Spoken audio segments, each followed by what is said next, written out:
अब जग फंद छुड़ावो जी, हो तो चरण कमल को चेरो।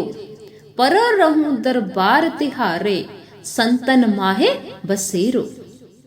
यह बाणी संत चरणदास जी की बाणी का शब्द है। यह शब्द हमें समझाता है कि उस परमात्मा को पाने के लिए, उस परमात्मा की खुशी के लिए हमें क्या करना है। इस संसार से छुटकारा पाने के लिए हमें भक्ति कैसे करनी है, कैसे उस परमात्मा को पाना है और उस परमात्मा से हमें क्या मांगना चाहिए जिससे हमें उस परमात्मा की खुशी हासिल कर सके। और वह कौन सा रास्ता है जिस पर चल के हम उस परमात्मा तक पहुंच सकते हैं। प्यारी साध संगत जी, हम दुनिया में सुबह से शाम तक दौड़ रहे हैं। कोई धन के पीछे, कोई पद के पीछे, कोई परिवार के पीछे। पर जरा एक बार रुककर अपने आप से पूछिए, क्या हम खुश हैं? क्या भीतर हमारे शांति है? नहीं, क्योंकि हम रेगिस्तान में पानी ढूंढ रहे हैं। रेगिस्तान में पानी ढूंढने के लिए दौड़ लगा रहे हैं। रेत को निचोड़कर कभी पानी नहीं निकलता। वैसे ही संसार से कभी सच्ची शांति मिल ही नहीं सकती। इसलिए संत चरणदास जी हमें समझा रहे हैं, अब जग फंद छुड़ावो जी, हो तो चरण कमल को चेरो। परो रहूं दरबार तिहारो, संतन माहे बसेरो। शब्द के शुरू में ही आप समझा रहे हैं, अब जग फंद छुड़ावो जी। यह अब क्या है?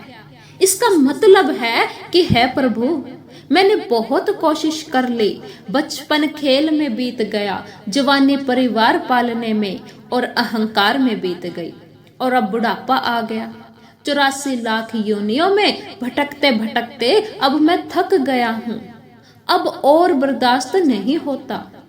यह संसार एक फंदा है। जैसे एक बार एक महात्मा ने तोतों के एक झुंड को एक मंत्र सिखाया। शिकारी आएगा, जाल बिछाएगा, दाना डालेगा, पर जाल में फंसना मत। तोतों ने यह रट लिया। अगले दिन शिकारी आया, उसने जाल बिछाया, दाना डाला। तोते आसमान में उड़ रहे थे और जोर जोर से गा रहे थे, शिकारी आएगा, जाल बिछाएगा, दाना डालेगा, जाल में फंसना मत। और यह गाते गाते ही वह जाल पर उतरे, दाना चुगने लगे और फंस गए। जाल में फंसकर भी वो यही रट लगा रहे थे। साध संगत जी, हमारी हालत भी इन तोतों जैसी है। हम हर रोज सत्संग में जाते हैं, सत्संग सुनते हैं, गीता रामायण भी पढ़ते हैं कि संसार मोह माया है, यह फंदा है। लेकिन जैसे ही हम मंदिर से बाहर निकलते हैं, सत्संग से बाहर निकलते हैं, उसी मोह माया के जाल में फंस जाते हैं और फिर वही विषय विकार भोगने लग जाते हैं। संत चरणदास जी कहते हैं कि प्रभु, मेरे बस के बात नहीं है, इस फंदे को काटना, आप ही छुड़ाओ, क्योंकि हो तो चरण कमल को चेरो। आपका ही दास हूं, अच्छे हाँ माड़े हाँ, है मेरे परमात्मा तेरे ही हाँ। संत महात्मा कहते हैं, संतन माहे बसेरो।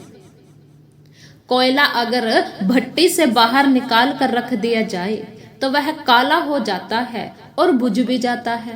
लेकिन उसी कोयले को वापस जलती हुई भट्टी में डाल दो तो वह फिर से लाल अंगारा बन जाता है।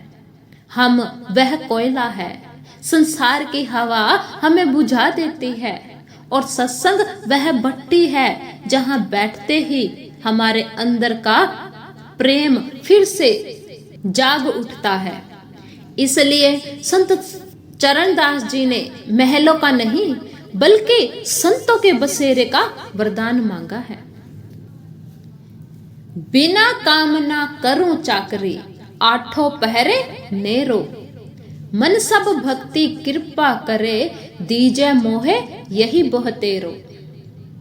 अब आप समझा रहे हैं, हम लोग भगवान के पास जरूर जाते हैं, पर हम भक्त नहीं हैं, हम व्यापारी हैं।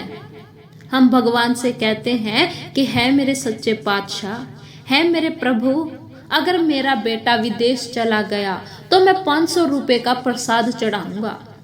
जरा सोचिए, जो भगवान चारों लोकों का मालिक है, क्या वह आपके 500 रुपए के प्रसाद का भूखा है?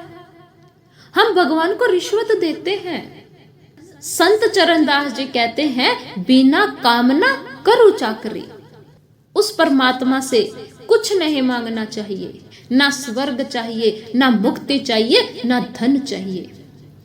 हमें तो उस परमात्मा से परमात्मा को मांगना चाहिए। फिर उसकी मर्जी है, हमें वह मुक्ति दे ना दे, हमें हमारा पार उतारा करे या ना करे। हमें तो सिर्फ उसके भाने में रहना है, उसके हुक्म में रहना है, आगे उसकी मर्जी है। जैसे जब 5 साल के छोटे से ध्रुव जी वन में तपस्या करने गए तो वह क्या मांगना चाहते थे? वह अपने पिता के राज्य से भी बड़ा राज्य चाहते थे। उन्होंने 6 महीने तक एक पैर पर खड़े होकर घोर तपस्या की थी। जब साक्षात भगवान जी नारायण जी प्रकट हुए और बोले, मांगो ध्रुव, क्या चाहिए? तब ध्रुव जी रोने लगे। भगवान जी ने पूछा, राज्य चाहिए? ध्रुव जी ने कहा कि है प्रभु, मैं तो कांच के टुकड़े खोज रहा था, मुझे तो आप हीरा रूपी मिल गए, अब मुझे कुछ नहीं चाहिए। जब भगवान के दर्शन होते हैं तो कामनाएं अपने आप ही खत्म हो जाती हैं।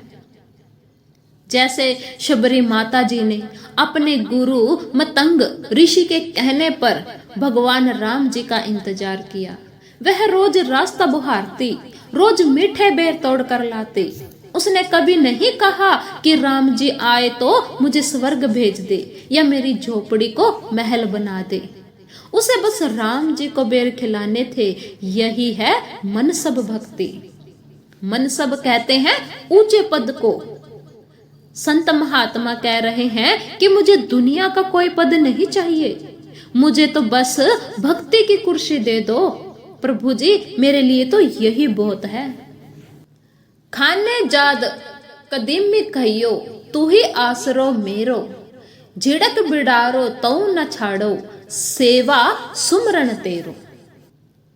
अब आप समझा रहे हैं, खाने जाद कदीमी, इसका मतलब है मैं आपका कोई आज का नौकर नहीं हूं, मैं पुश्तैनी गुलाम हूं।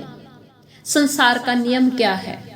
अगर आपका सेठ या बॉस आपको एक दिन सबके सामने डांट दे, झिड़क दे, तो आप अगले ही दिन इस्तीफा देकर दूसरी कंपनी में नौकरी ढूंढ लेते हैं। हम भगवान जी के साथ भी यही करते हैं। अगर एक भगवान से मन्नत पूरी नहीं हुई तो हम दूसरे मंदिर में किसी तांत्रिक के पास भाग जाते हैं। लेकिन एक सच्चा भक्त कहता है, झिड़क बिडारो तो न छाड़ो। आप मुझे मारो, चाहे पिटो, चाहे झिड़को, मैं आपके चरण नहीं छोड़ूंगा। जैसे एक बार सूरदास जी रास्ते में जा रहे थे और एक सूखे कुएं में गिर गए। 6 दिन तक कुएं में पड़े रहे पर किसी को नहीं पुकारा, सिर्फ कृष्ण जी का नाम जपते रहे। 7वें दिन भगवान कृष्ण जी एक बालक का रूप धार कर वहां पर आए, हाथ बढ़ाया और सूरदास जी को बाहर निकाल लिया। कृष्ण जी चुपचाप हाथ छुड़ाकर जाने लगे। सूरदास जी तो अंधे थे पर स्पर्श से ही पहचान गए कि यह मेरा कन्हैया है। सूरदास जी ने कृष्ण का हाथ पकड़ लिया। कृष्ण जी झटके से हाथ छुड़ाकर भाग गए। तब सूरदास जी ने मुस्कुराकर कहा, बाहां छुड़ाए जात हो, निबल जात के मोहे, हृदय से जब जाओगे तब संबल बखानु तो है। कि है मेरे कृष्ण, है मेरे परमात्मा, मेरा हाथ छुड़ाकर तो भाग गए क्योंकि मैं अंधा और कमजोर हूं। पर अगर हिम्मत है तो मेरे हृदय से निकल कर दिखाओ। यह है पुश्तैनी भगत का अधिकार। आप मुझे दुत्कार सकते हो, पर मैं आपकी सेवा सिमरन चरण नहीं छोड़ सकता। काहू और आन देवन सो रहो, नहीं उर्झेरो। जैसे राखो तो ही रहूं, कर लीजो सुरझेरो। संत महात्मा समझा रहे हैं कि अब मेरा किसी और देवी देवता, पीर, पैगंबर या दुनियावी इंसान से कोई उलझाव उलझेरो नहीं रहा। मैं केवल और केवल आपका हूं। जैसे राखो त्यों ही रहूं। कि है मेरे परमात्मा, आप मुझे रेशम के गद्दे पर सुलाओ तो आपकी कृपा, अगर आप मुझे कांटों पर सुलाओ तो भी आपकी कृपा। मैं कोई शिकायत नहीं करूंगा। जिस तरह जब राणा जी ने मीराबाई जी के लिए विष का प्याला भेजा तो मीराबाई जी घबराई नहीं। उन्होंने कृष्ण जी की मूर्ति के सामने प्याला रखा और कहा, है मेरे प्रभु, आपके प्रताप से तो जहर भी अमृत हो जाता है। जैसे राखो त्यों ही रहूं। मीराबाई जी ने वह हंसते हंसते जहर पी लिया और कृष्ण जी की कृपा से वह जहर चरणामृत बन गया। कर लीजो सुरझेरो। हमारे पिछले जन्मों के जो पाप हैं, जो उलझने हैं, उन्हें अब आप ही सुलझाइए। हम अपने कर्मों का हिसाब खुद नहीं कर सकते। हम तो दागों को जितना सुलझाते हैं वह और उलझ जाता है। इसलिए सब कुछ उस परमात्मा के चरणों में डाल दो, सब कुछ उस परमात्मा के भरोसे छोड़ दो, फिर वह आप संभालते हैं। सब कुछ उसकी जिम्मेदारी हो जाती है, फिर वो आप ही संभालते हैं। तेरे घर बिन कहूं न मेरो, ठोर ठिकानो डेरो। मौसे पतित दिन को हरि जी, तुम्हें करो निबेरो। अब आप समझा रहे हैं कि अगर हम भगवान को पाना चाहते हैं तो अपने अंदर से अहंकार को निकालना पड़ेगा। भगवान को पढ़े लिखे, अमीर, बहुत बड़े तपस्वी नहीं चाहिए। भगवान को तो दीन इंसान चाहिए, जिसमें निम्रता हो, दीन हो। जब तक आपको अपनी दौलत, अपने परिवार, अपने बुद्धि का घमंड है, तब तक भगवान के दरवाजे बंद रहते हैं। जैसे जब कौरवों की सभा में द्रौपदी का चीरहरण हो रहा था तो द्रौपदी ने पहले अपने पतियों की तरफ देखा, परिवार का सहारा लिया, फिर भीष्म द्रोण की तरफ देखा। जब कोई नहीं आया तो द्रौपदी ने अपने दांतों से अपनी साड़ी को दबा लिया और एक हाथ से खुद को बचाने लगी। भगवान श्री कृष्ण जी द्वारिका में बैठे मुस्कुरा रहे थे पर आ नहीं रहे थे। रुक्मणी जी ने पूछा, प्रभु आपकी बहन लुट रही है, आप जाते क्यों नहीं? कृष्ण जी ने कहा, अभी वह मुझे कहाँ बुला रही है, अभी तो उसने अपने दांतों की ताकत पर भरोसा है। जैसे ही दुशासन ने झटका मारा, द्रौपदी के दांतों से साड़ी छूट गई। अब कोई सहारा नहीं बचा। तब द्रौपदी जी ने अपने दोनों हाथ उठाकर उस परमात्मा के सामने पुकारा कि है मेरे गोविंद, है मेरे द्वारकाधीश, मौसे पतित दिन को तुम्हारे करो निबेरो। और पलक झपकने से पहले ही भगवान जी ने आकर चीर बढ़ा दिया। संत चरणदास जी कह रहे हैं कि मेरे पास कोई ठोर ठिकाना नहीं है, बस अब आप ही मेरा उद्धार कर सकते हो।